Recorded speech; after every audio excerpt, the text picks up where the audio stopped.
I never imagined I'd see my ex's mother again. Not until I found her perched on my couch, wearing that same wistful look that had once captivated me. The evening held no expectations. Rain had begun to fall just after the sun dipped below the horizon, each drop a soft tattoo against the window panes. My apartment was bathed in a gentle twilight, a few amber lamps casting long shadows, the mellow strains of old jazz providing a comforting backdrop. I remember how unremarkable the night seemed, until I turned the key in the lock and stepped inside to find her. Clara, my ex's mother, sat there as if she belonged, yet somehow she was entirely out of place. A wave of confusion washed over me.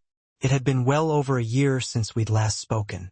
The last image I had of her was at that strained goodbye dinner, the one where her son and I had officially called it quits.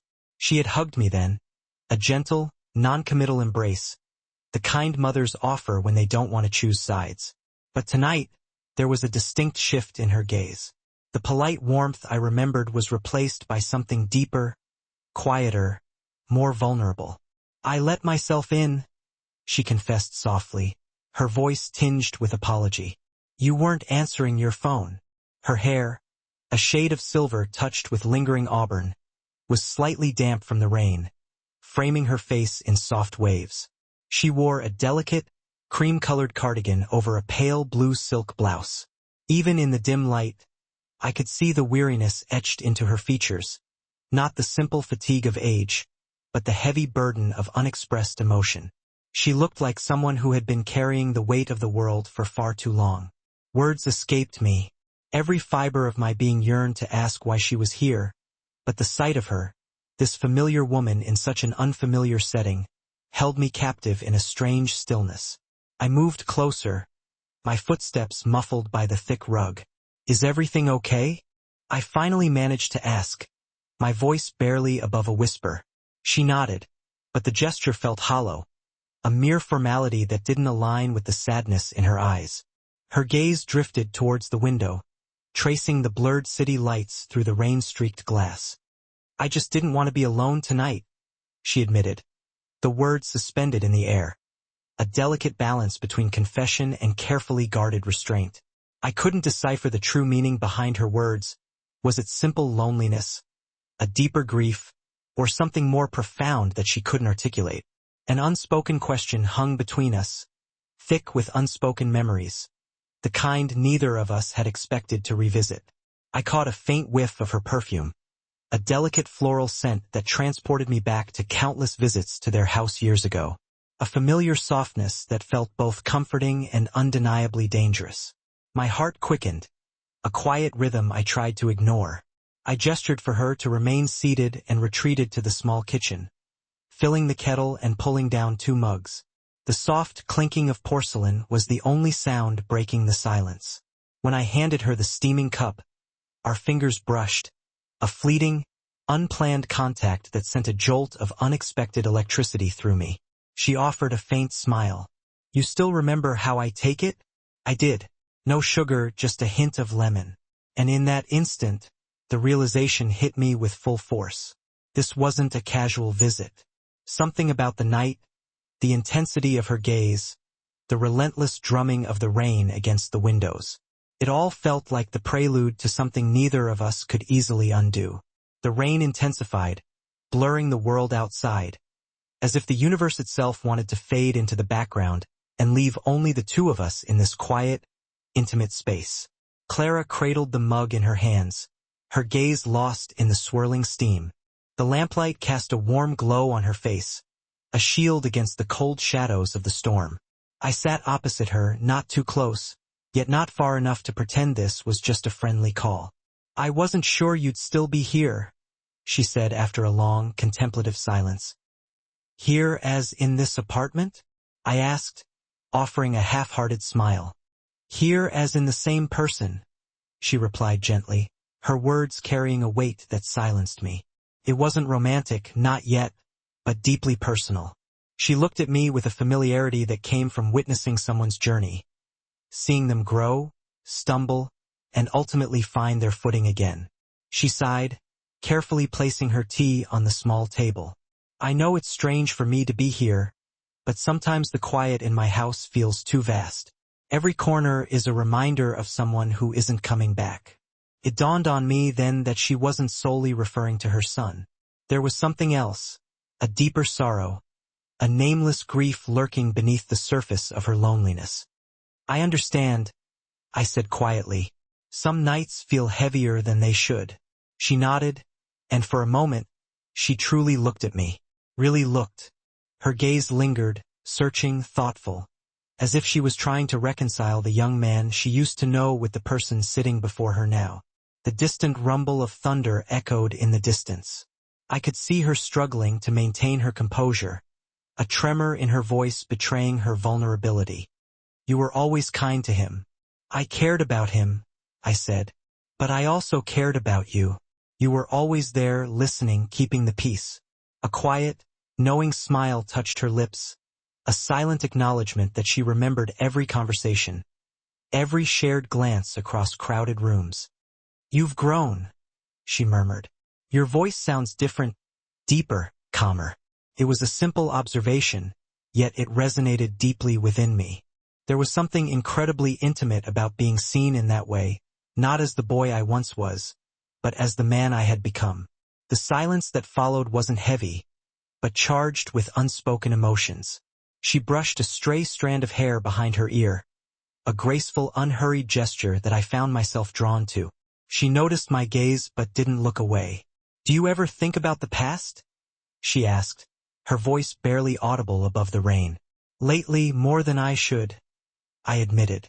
Another pause, the air between us growing warmer, the kind of warmth that comes from truths shared too openly. Then, with disarming honesty, she said, maybe that's why I came, because part of me wanted to see if the past still meant something. My chest tightened. I didn't have an answer, not yet, but I knew that this was no longer about simple loneliness. It was about recognition, about two people from different stages of life, suddenly aware of a connection that had been circling them for years. And as the storm raged on outside, I couldn't help but wonder if tonight was meant to change more than just her solitude. Perhaps it was meant to change us both. The rain softened after a while, trading the violent claps of thunder for a steady, rhythmic drumming, like a heartbeat against the windows. The air inside the apartment felt warmer now, heavy with the scent of tea, shared conversation, and something else, something indefinable that hung between us. Clara leaned back, her hand resting lightly on the arm of the couch. I could see the faint reflection of the lamplight dancing in her eyes. She looked calmer, but still thoughtful, as if she were fighting the urge to say something, stopping herself at the last possible second. You've kept this place the same, she said, her voice low. Guess I don't handle change well, I replied. You always did like things you could control, she said. Her tone held no judgment, only a gentle trace of memory. She had known me once in a way few people had, back when I was still figuring out who I was. And now, sitting across from her, I realized how much of her influence still lingered in the way I spoke, the way I carried myself. She rose slowly and walked over to the bookshelf. Her fingers trailed along the spines of the books. You kept this one? She murmured, pulling out a worn paperback. It was the same novel she had lent me years ago, one I had never returned. I thought you forgot, she said with a small, melancholic smile. I didn't, I said. It reminded me of better times. She turned, the book still clutched in her hands, and for a long moment, we simply looked at each other. Not the way people look when they're trying to remember, but the way they look when they're almost afraid to. Something shifted in that moment. The years that had stretched between us seemed to dissolve, the distance vanishing. You know, she said softly, her voice barely above a whisper, I've spent a long time pretending certain things didn't matter. But lately, I've been wondering if pretending is just another way of running away. Her words resonated deeply because I understood. Perhaps we both had things we had never spoken aloud, truths that were easier to conceal behind politeness and the passage of time. I stood up too, unsure why, but my body seemed to respond before my mind could catch up. We were close now, close enough that I could see the fine lines etched near her eyes, the kind that come from laughter and tears in equal measure. Clara, I started, but the words died in my throat. She tilted her head slightly, waiting, then shook her head with a small, knowing smile. You don't have to say anything, she whispered. Not tonight. The air between us grew still, charged with unspoken emotion. My heart raced, not with desire, but with a deep sense of recognition, the kind of pulse that comes when something long buried finally begins to surface. I don't remember who moved first, but somehow we ended up side by side on the couch again. Our shoulders brushed, a gentle, almost accidental contact, but neither of us pulled away. We sat in silence, listening to the gentle patter of the returning rain. And in that quiet space, something powerful passed between us. Not an invitation, not a promise, just a shared acknowledgement of the truth, that sometimes two people find their way back to each other, not by chasing what was lost, but by finally being honest about what has always been there. The storm had quieted, but the air still felt alive, thick with the scent of rain and the faint hum of city lights filtering through the window. Inside, time seemed to slow to a crawl. We hadn't spoken in several minutes, yet the silence between us spoke volumes, conveying everything that words couldn't. Clara's hand rested loosely on her lap. Mine wasn't far. The space between our fingers felt impossibly small, a single heartbeat's distance that neither of us dared to cross. Not yet. I glanced at her profile, the way her hair framed her face, the soft curve of her cheek, the way her expression softened when she was lost in thought. There was no trace of the woman I used to know only through polite conversations at family dinners. This was someone else entirely, a woman standing quietly at the edge of her own emotions, unsure whether to step forward or retreat. You keep looking at me like you're trying to figure something out, she said, her voice breaking the silence. I hesitated, then offered a faint smile. Maybe I am. She turned towards me, her eyes steady and unwavering. And what have you figured out? I swallowed, my pulse quickening. That I don't remember you ever looking this sad. Her lips parted slightly, not in surprise, but in a quiet recognition. She exhaled slowly, her gaze dropping to her hands. I've gotten good at hiding it, she murmured. But tonight I didn't want to. That honesty disarmed me. The air between us shifted, less guarded now, more open. Without thinking, I reached out, resting my hand lightly over hers. Her skin was cool, her fingers tense at first, then gradually they relaxed beneath mine. You don't have to, I said softly. Not with me. She looked up, and our eyes met, a connection forged in shared loneliness and understanding. It wasn't a dramatic moment. No grand gestures, no passionate confessions, just a quiet, profoundly human connection. For a long while, we stayed like that, hands intertwined. No further words spoken, just a shared stillness that felt almost sacred. Then she leaned slightly closer, her voice barely a whisper. Do you ever wonder what would have happened if we had met in another time, another way? The question held a weight that resonated far deeper than she realized. I could see the truth in her eyes, the part of her that had never allowed herself to imagine such a thing, and the part that now couldn't help but entertain the possibility. All the time, I said quietly, my voice equally soft. The rain picked up again, a soft and steady rhythm against the windows. She looked at me, really looked at me, and for a heartbeat, it felt like the whole world had stilled, holding its breath in anticipation. Our foreheads nearly touched when she whispered, "Everything feels different tonight." And she was right. It did. The room, the rain, the years of distance we had both maintained, all of it felt fragile now, as if one more breath could shatter the delicate balance. But instead of giving in to the pull, we remained suspended in that moment, our hands still joined, our hearts grappling with something too complex for words. When she finally stood, she didn't step away entirely. She lingered beside me, her voice barely audible. Whatever happens after tonight, thank you for not looking away. As she moved toward the window, I realized that sometimes love doesn't begin with a kiss, a grand gesture, or a whirlwind romance. Sometimes it begins with the moment two people finally stop pretending they don't feel something real, something that has been simmering beneath the surface for years. I woke early, not because I wanted to, but because my mind had been racing since she left the couch and quietly retreated to the guest room. I had barely slept. Every creak of the floorboards, every sound of the rain easing into dawn, carried her presence with it. The storm had passed. Morning light streamed through the blinds, soft and golden, painting the apartment in gentle shades of calm. Yet nothing inside me felt calm. I walked to the kitchen barefoot on the cool tiles and started making coffee, mostly for the sake of the motion, something to occupy my restless hands. I wasn't alone for long. "You're up early," she said from behind me, her voice still husky with sleep. I turned to find Clara standing in the doorway, wrapped in one of my old sweaters, the sleeves falling well past her fingertips. Her hair was loose, a few strands tumbling across her face, and she met my gaze with that same mixture of grace and hesitation that had captivated me the night before. "Couldn't really sleep," I admitted. "Too much on my mind." She smiled faintly, stepping closer. "Me too." There was no forced lightness in her voice this time, only a quiet truth. We sat by the window, the morning serene save for the faint hum of the city stirring below.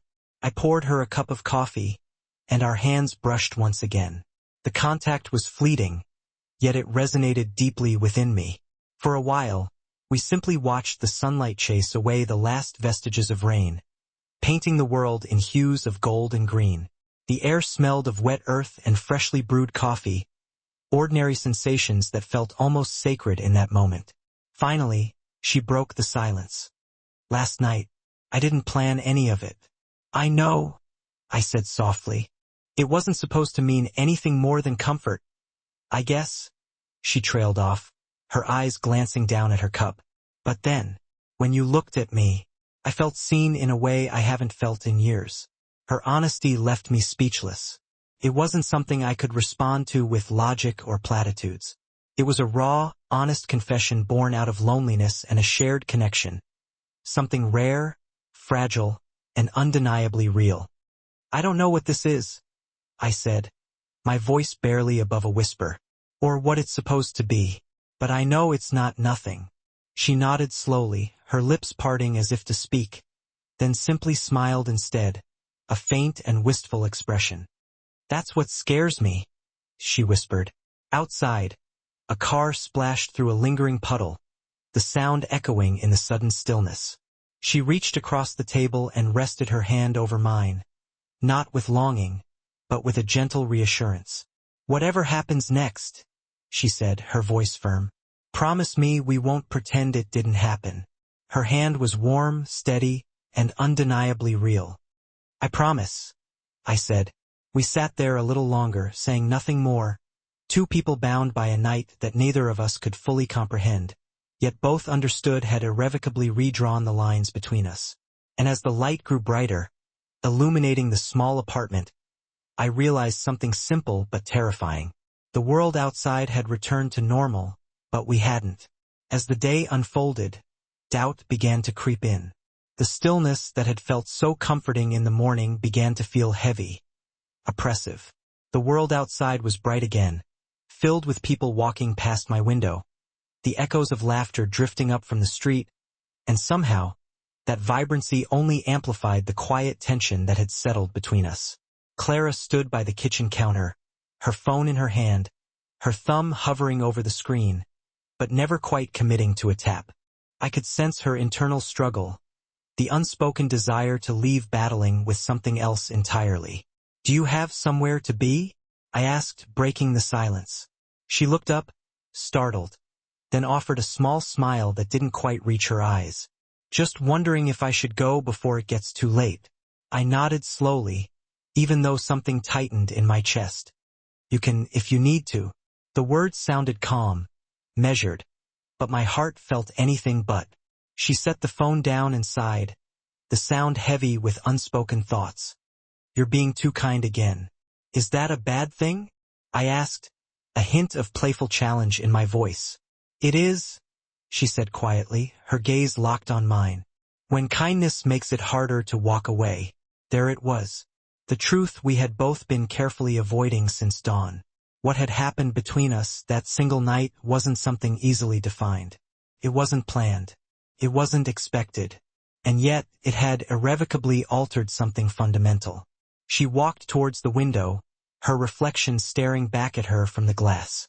I watched her for a moment, the way she wrapped her arms around herself as if she was trying to physically hold her thoughts together, the internal turmoil visible in her every movement. "If anyone knew I was here," she began, her voice barely audible, trailing off into silence. I knew what she meant. The judgment, the whispers, the inevitable misunderstandings that would arise from something that had grown out of sincerity rather than reckless impulse. "They don't need to know," I said softly, my voice firm despite the uncertainty swirling within me. "But we'll know," she replied, turning back to me. Her eyes shimmered with unshed tears, but she didn't cry.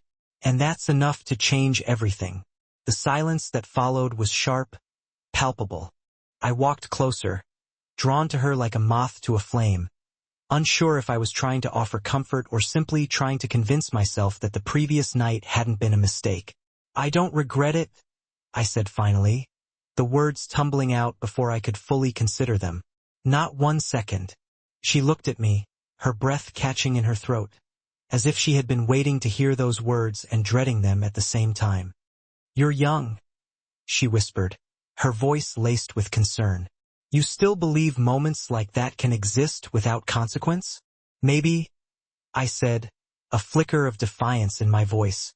"Or maybe I just believe some things are worth the consequence." That made her close her eyes, her expression a mask of conflicted emotions.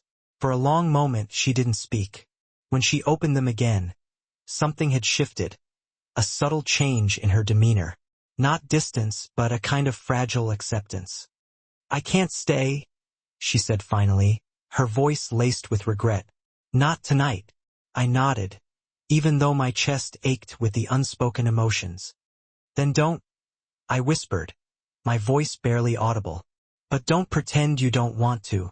She held my gaze, her eyes filled with a complex mix of emotions, longing, fear, and a hint of defiance.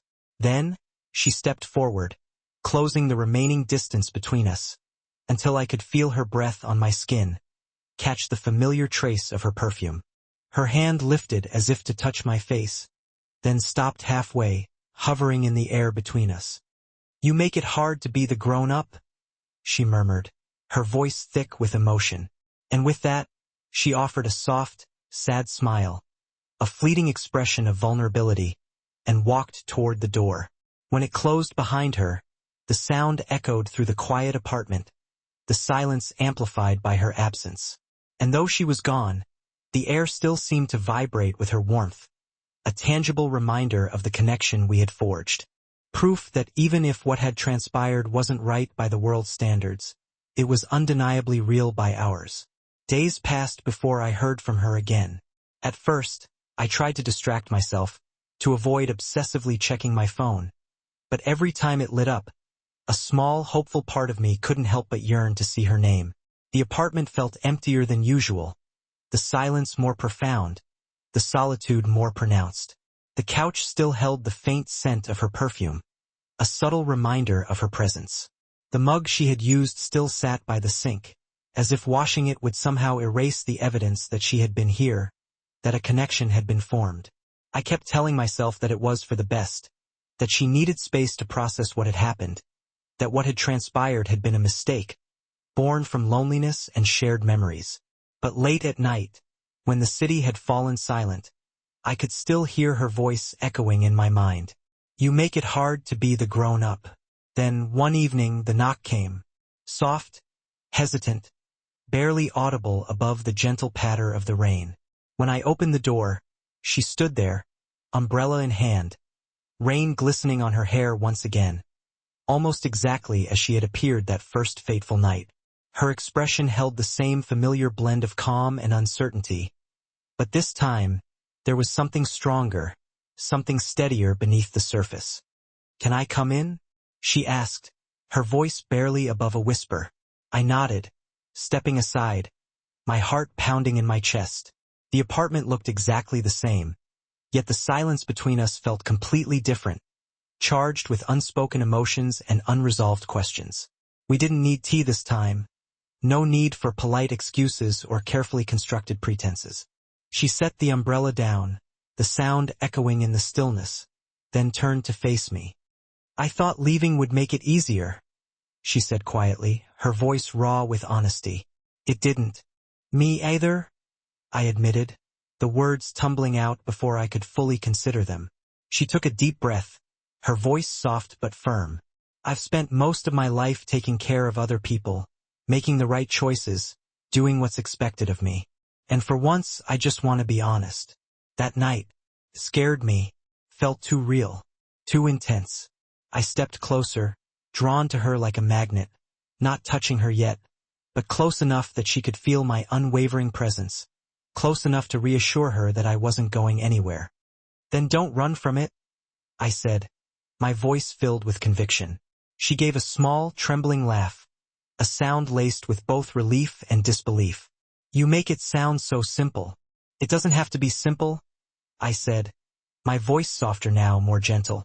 "It just has to be true." For a long moment, we simply stood there, suspended in time, the gentle sound of the rain filling the space between words, weaving a tapestry of unspoken emotions. Then, slowly, tentatively, she reached out and touched my hand. No hesitation this time, no hint of retreat, just a quiet, deliberate choice. "I don't know where this goes," she whispered, her voice barely audible above the drumming rain. "Neither do I," I said, meeting her gaze with unwavering honesty. "But I know what it means." Her eyes softened, the tension melting away, and for the first time since that night, she smiled fully, a genuine expression of relief and release. Not the polite, guarded smile of someone holding back, but the kind of smile that comes from finally letting go, from embracing the unknown with a quiet courage. We sat together on the couch, the same one where it had all begun, the worn cushions offering a familiar comfort. Outside, the storm had begun to move further away, the distant rumble of thunder signaling its retreat. Inside, in the small apartment, it finally felt calm, a sense of peace settling over us both. There were no grand promises made, no elaborate declarations of love, just the shared recognition of the present moment, a quiet acknowledgement of the connection between us. Two people who had crossed paths at the wrong time in their lives and had somehow, against all odds, found something undeniably right in the middle of it all. As the evening light faded, casting long shadows across the room, she leaned her head against my shoulder, her hair soft against my cheek, and whispered, "Let's not call it a mistake." And I didn't, because whatever name the world might give it, whatever judgments might be passed, for us it was something simple, something honest, something healing, something that stayed. Asterisk if this story touched something in you, hit like to let me know you felt it too. Subscribe for more age gaps, slow burn romances, stories where emotion speaks louder than words. And tell me in the comments, do you believe two people can meet at the wrong time and still be right for each other?